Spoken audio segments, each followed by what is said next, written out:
Aïssatou Cissé, donc le conseiller spécial de Macky Sall, qui est basé au ministère des Forces armées, m'a embauché en fait suite à mes compétences pour organiser le gala des Baobabs. Donc c'est une ancienne amie, je dirais ancienne par rapport à ces attaques, je ne peux plus dire que c'est une amie à moi. Donc il faut savoir que bon, je suis née en France, donc j'ai fait mes études là-bas. Je suis venue ici en 2014 pour travailler. Donc je ne meurs pas de faim, je m'habille, donc j'ai attendu personne en fait pour arriver où j'en suis aujourd'hui. Donc, elle m'a contactée par rapport à mes compétences à la RTS. Donc, elle a vu mes émissions Time for Fashion Beauty et autres, les chroniques de la RTS, donc un Kiliba. Donc, elle m'a contactée en pleurant, en me disant effectivement qu'il y avait une journaliste de la RTS qui lui a fait un faux plan. Et donc, elle avait besoin de quelqu'un rapidement pour créer le gala des Baobabs. J'ai dit OK. J'ai laissé vraiment tout mon travail pour elle. Tout. Donc, j'étais vraiment concentrée et focalisée avec elle. Donc, Time for Africa s'est réuni. Donc, on a fait des réunions, on s'est organisé. Donc, on a organisé le gala à part entière, du début jusqu'à la fin. J'ai un contrat ici qui le prouve, donc elle a signé ce contrat-là. Donc je n'ai pas eu ce contrat sous la menace ou par pitié. Non, ça n'existe pas en fait ici. Donc j'ai aussi créé donc le logo, les logos, puisqu'elle était satisfaite au début jusqu'à obtention et création d'un comité scientifique qui donc avait son mot à dire par rapport au gala. Donc ça, c'est elle qui l'a décidé ainsi. Donc finalement, on n'était plus les décideurs, entre guillemets. Donc suite à tout le travail qu'on a fourni, recherche de sponsors, rendez-vous, sueur de notre front, véhicule, finance, tout, les déplacements, les frais, c'était à notre tête. Donc, c'était le cabinet Time Franca qui payait, or qu'elle devait quand même nous donner de quoi se développer, donc avoir un fonds de roulement. Tout a été payé de nos poches, à part entière. Donc maintenant, on a fait la conférence de presse donc, au ministère de la Santé, avec le ministre de la Santé et du Social, qui nous a accueillis gentiment dans son ministère. Après le déroulement de la conférence de presse, j'ai vu en fait qu'elle m'avait vraiment éjectée. Je suis assise à côté d'elle, mais comment dirais-je, je me suis assise là, mais vraiment parce que j'avais compris un petit peu son changement radical de comportement envers moi. Elle ne répondait plus à mes appels sans aucune raison.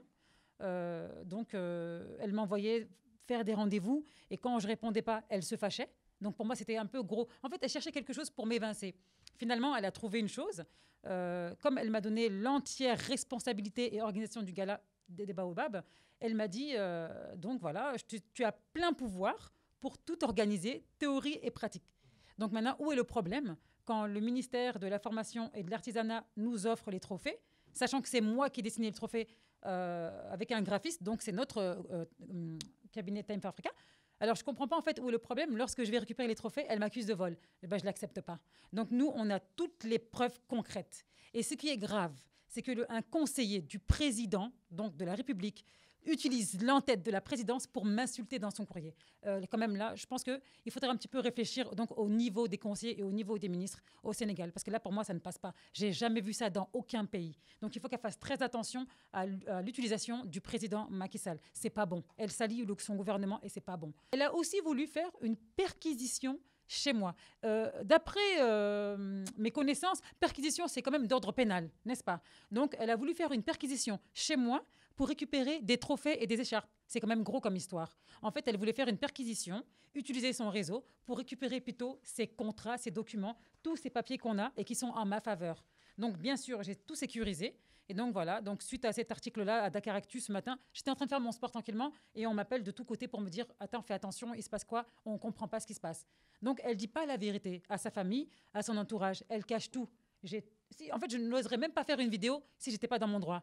Si je suis à toi aujourd'hui, si je suis devant toi, devant tout le monde, c'est parce qu'elle a voulu quand même m'évincer pour une question d'argent. Elle a encaissé des millions. J'ai demandé juste mon salaire. Donc, je ne savais pas que lorsqu'on travaillait et qu'on demandait son salaire, ça veut dire que c'est une rançon. Je ne pense pas. Donc, il y a quand même, elle a bafoué mes droits. Elle salit mon image.